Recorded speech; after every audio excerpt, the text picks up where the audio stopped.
যোৰহাটত অচিনাক্ত ব্যক্তিৰ মৃতদেহ উদ্ধাৰ। যোৰহাটৰ বালিগাঁও ৰাজতীয়া ভোগদৈ দলঙৰ তলত পানীৰ জুৱলিত এটা অচিনাক্ত ব্যক্তিৰ মৃতদেহ উদ্ধাৰ হয়। মৃতদেহটো প্ৰায় অৰ্ধগলিত অৱস্থাত উদ্ধাৰ হয়।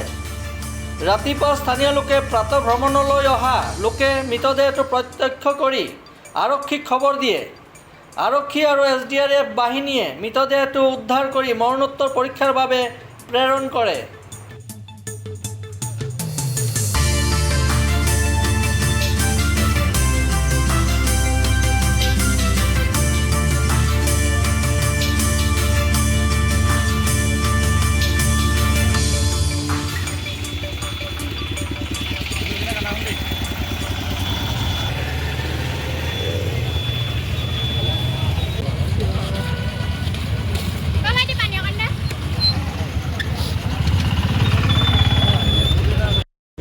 ৰাতিপুৱা আমাক ফুৰিবলৈ অহা 5টা বজাতে ফুৰিবলৈ আহেতো এই ফুৰিবলৈ অহা মানুহ আহিছিলে। তাৰপৰা আহি পেলাই দুজনীমানে মানুহে দেখিলেই, দেখি পেলাই আপোনাৰ আৰক্ষীক খবৰ দিলে।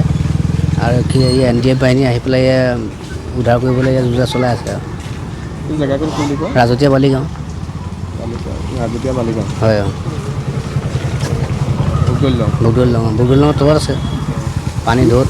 কিমান সময় বাৰু মানে 5টা বজাত ফুৰিবলৈ আহে। সিমান সময়ত আহি পেলাই দেখিলেই।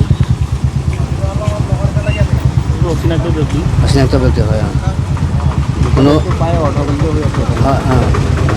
কোনো হেৰি অহা নাই মানে এতিয়ালৈকে ওলোৱা নাই, চিনাক্ত ওলোৱা নাই, একো গম পোৱা নাই। ব্যুৰ ৰিপৰ্ট মায়া নিউজ।